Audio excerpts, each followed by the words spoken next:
আগ্রার তাজমহলের পেছনের অংশ দেখাচ্ছি।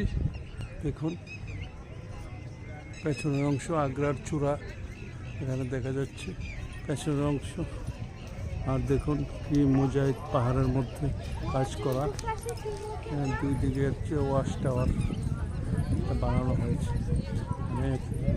এখানে যমুনা নদীর প্রবাহ দেখুন।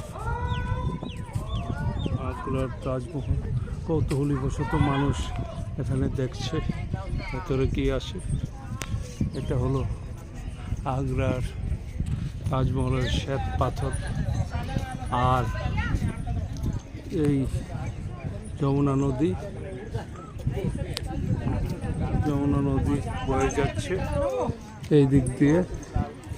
আর এখানেই দেখুন চিত্রটা খুব সুন্দর।